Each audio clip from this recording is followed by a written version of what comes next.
పెళ్ళైనా పండగైనా వేడుక ఏదైనా పట్టు చీరల ప్రత్యేక వేదిక వారాహి సిల్క్స్.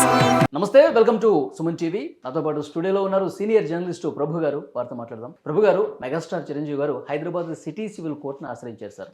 ఎందుకంటే సోషల్ మీడియాలో ఆయన పేరుతో, ఆయన వాయిస్తో, ఆయనకు సంబంధించిన వీడియోలు పోస్ట్ చేసుకుంటూ వాళ్ళ బిజినెస్ ప్రమోట్ చేసుకుంటూ వ్యక్తిగత ప్రతిష్టకు భంగం కలిగించే విధంగా కూడా కొన్ని పోస్టులు వస్తున్నాయి.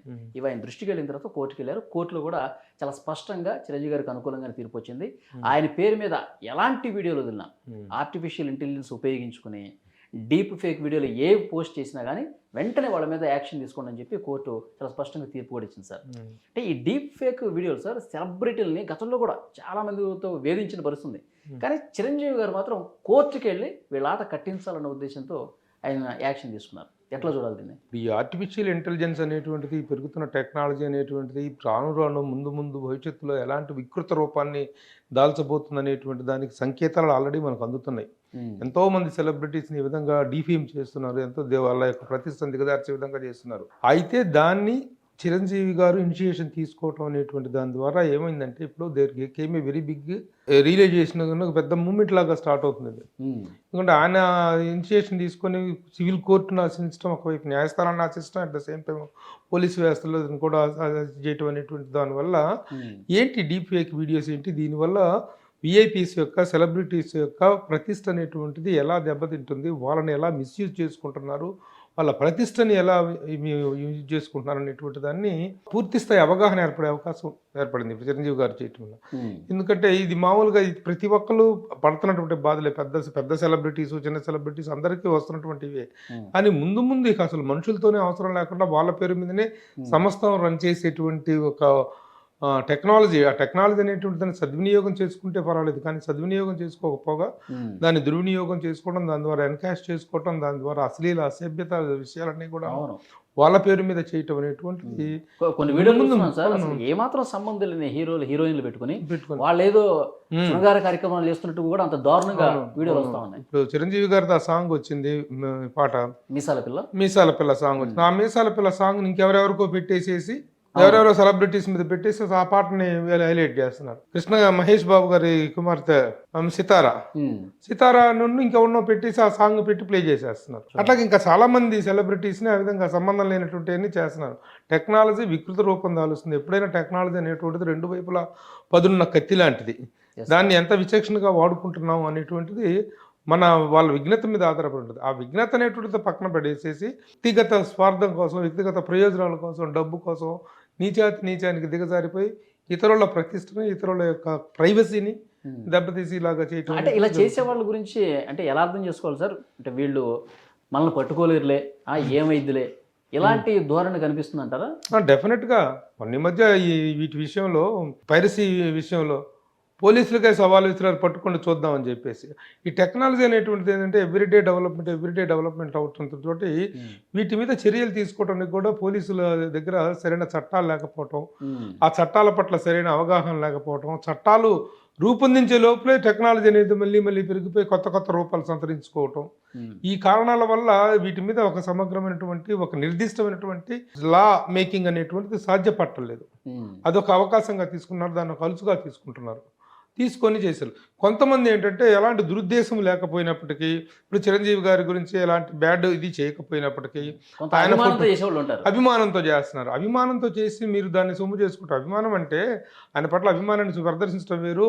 ఆయనే మాట్లాడుతున్నట్టు, ఆయన వాయిస్నే ఇమిటేట్ చేస్తూ, ఆయన ఫోటో పెట్టి ఆయనే మాట్లాడుతున్నట్టు ఉండకూడదు. చిరంజీవి గారి గురించి నువ్వు గొప్పగా చెప్పాలనుకుంటే చెప్పుకో, నీ వాయిస్లో చెప్పుకో, నీ వెర్షన్లో చెప్పుకో. అంతేకాని చిరంజీవి గారి బొమ్మ పెట్టుకొని ఆయనే మాట్లాడుతున్నట్టు, ఆయన వాయిస్ని ఏ టెక్నాలజీలో పెట్టేసేస్తే అది ఆయన నువ్వు వాడుకుంటున్నట్టుగానే అభిమానం చూపిస్తున్నట్టు కాదు కదా. నేనేం తప్పు మాట్లాడలేదు, చిరంజీవి గారి గురించి గొప్పగానే చెప్పాం కదా అని అనుకుంటున్నారు.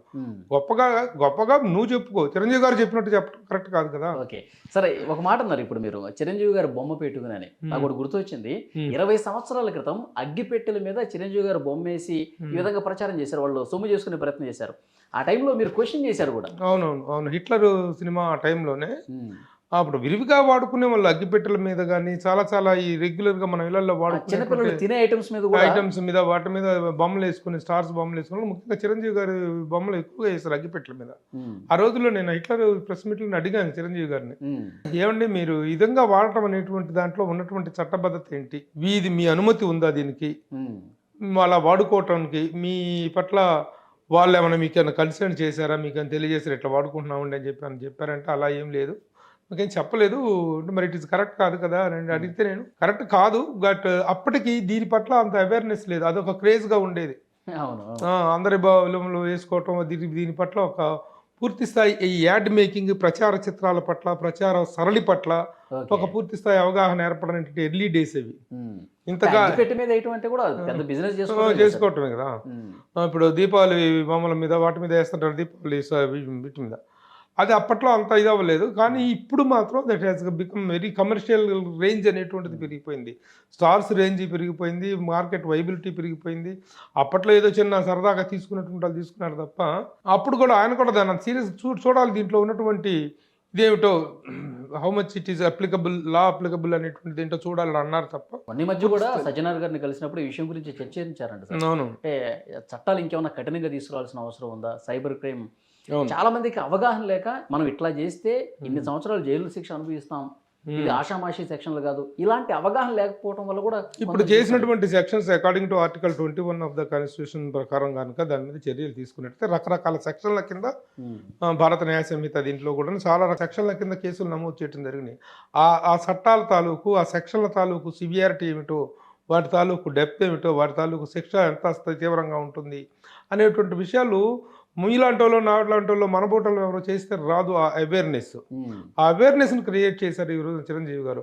ఇది చిరంజీవి గారు తీసుకున్న ఇనిషియేషన్ అనేటువంటిది కేవలం ఆయన ఒక్కడికే కాదు, మొత్తం ఇండస్ట్రీలో ఉన్నటువంటి సెలబ్రిటీస్ అందరికీ కూడాను ఒక కనువిప్పు లాంటిది. వాళ్ళు కూడాను యూజ్ చేసుకున్నప్పుడు చిరంజీవి గారు చేసినటువంటి ఈ పని మేము చేయాలి, మేము కూడా చేసే ఇలాంటి ఒక ప్రొటెక్షన్ పొందాలి అనేటువంటి అవగాహన కలిగించినటువంటి సందర్భంగా మనం దీన్ని చెప్పుకోవచ్చు. ఓకే.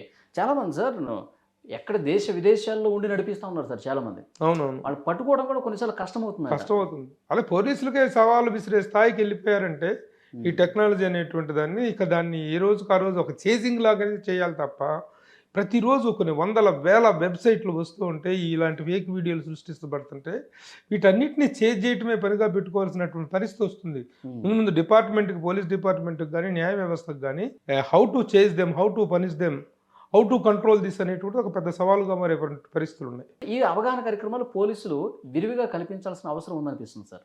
Yes exactly. ఇప్పుడు ఏంటంటే వీటికి సంబంధించి ఏదో చేశారు, చిరంజీవి గారు కేసు పెట్టారు, ఆయన న్యాయస్థానాన్ని ఆశ్రయించారు, పోలీసులు కేసు పెట్టారు అనేటువంటిది అయితే, కేసు పెడితే పోలీసు యాక్షన్ ఏం జరిగింది, జరిగిన పోలీసు యాక్షన్ ఏంటి, ఈ చర్య ఎవరెవరి మీద తీసుకున్న 33 మంది ప్రతివాదుల్ని చేర్చారని అంటున్నారు. ఆ 33 మంది ప్రతివాదులు ఎవరు, వాళ్ళకి జరిగినటువంటి వాళ్ళకి పడిన శిక్ష ఏంటి, దాని తాలూకు పరిణామం ఏంటనేటువంటిది పోలీసులు డిక్లేర్ చేస్తారు. అవును. అంటే సో వాళ్ళు కూడా సార్ నాకు కొన్ని డీటెయిల్స్ ఉన్నాయి. మెగాస్టార్ అనే పేరుతో కొన్ని వీడియోలు చేశారంట సార్. చిరు అనే పేరుతో ఒక సైట్ ఉందంట, అన్నయ్య అనే పేరుతో ఉన్నాయంట. అంటే ఆ ప్రొఫైల్ పిక్ లో చిరంజీవి గారే ఉంటారు, అందులో వీడియోలన్నీ చిరంజీవి గారు మాట్లాడినట్టు, చిరంజీవి గారు డాన్స్ చేసినట్టు అన్ని అవే ఉంటాయి. ఆయన ప్రమేయం లేకపోయినా ఆయనే మాట్లాడినట్టుగా చిత్రీకరిస్తారు. సో వీళ్ళకి నోటీసులు కూడా వెళ్ళినాయంట సార్. డెఫినెట్ గా అదే చెప్తాను కదా. అది ఇక చిరంజీవి గారు సినిమాల్లో యాక్ట్ చేయాల్సిన అవసరం లేదు, ఆయన రాని అవసరం లేదు. ఈ ఫేక్ వీడియోలతో వీటితోనే చిరంజీవి గారు అని కాదు, ఎనీ సెలబ్రిటీ చేసేయచ్చు అనేటువంటి పరిస్థితి ముందు కలుగుతుంది. యాక్చువల్గా టెక్నాలజీని ఎంత అద్భుతంగా వాడుకోవచ్చు. అవును సార్. ఈరోజు కొన్ని మన సంస్కృతికి, మన వీటికి సంబంధించిన నాగరికతకు సంబంధించినటువంటి ఎన్నెన్నో ఇప్పుడు అష్టలక్ష్మి దీంతో బొమ్మలు వచ్చిన వినాయకుడిని కానీ దేవుళ్ళని ఎంతో చక్కగా ఇచ్చేస్తూ ఏఈ టెక్నాలజీలో చేస్తున్నటువంటి గొప్ప చిత్రకారులు రవివర్మ చిత్రాలనే అది ఆ ఏఈలో మన మధ్య కొంతవరకు చేశారు, రీక్రియేట్ చేశారు ఏఈలో. ఆ బొమ్మలకు ప్రాణం పోసి ఎంత అద్భుతంగా ఉందో, కనుల విందుగా ఉంది, చూస్తుంటేనే కళ్ళు చెదిరిపోయినాయి. అంత అందమైనటువంటి అట్లాంటి మంచి వాటికి ఉపయోగించుకోండి, దానికి కావాల్సిన లీగల్ పర్మిషన్ తీసుకోండి.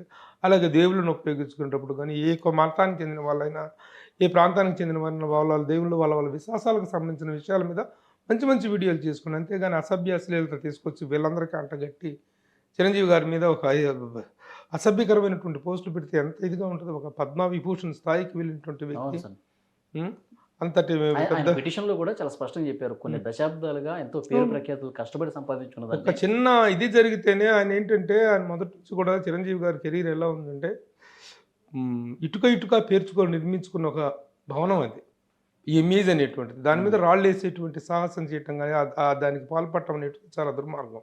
అవును సార్. ఏవైనా సినిమాల పరంగా ఏవైనా విమర్శించుకోవాల్సినవి, పాత్రల పరంగా, ఆయన నటన పరంగా ఏదైనా నీకు అనిపించింది అనుకో లోపల ఉంటే మరి ధైర్యంగా మనం మాట్లాడుతుంటాం కదా, రివ్యూలు చెప్పినట్టు ఈ సినిమా బాగుంది, ఈ సినిమా బాగాలేదని ఓపెన్గా చెప్పుకుంటాం. అంతేగాని వ్యక్తిగత ప్రతిష్టలు దిగజార్చే విధంగా ఎవ్వరూ కూడా చేయటం అనేటువంటిది కరెక్ట్ కాదు. ఒక చిరంజీవి గారి విషయంలోనే కాదు, ప్రతి ఒక్క సెలబ్రిటీకి కూడాను ఈయన చిరంజీవి గారు చేసినటువంటి ఈ తీసుకున్నటువంటి ఇనిషియేషన్ అనేటువంటిది it will be a very good eye opener to all the celebrities. They will also proceed లీగల్గా ప్రొసీడ్ అయ్యేటువంటి అవకాశం ఉంది. చూద్దాం సార్, ఈ 33 మంది మీద ఎలాంటి యాక్షన్ తీసుకుంటారు, తర్వాత పరిణామాలు ఎట్లా ఉంటాయి మళ్ళీ ఒకసారి మనం మాట్లాడుకుందాం. Thank you sir. నమస్తే.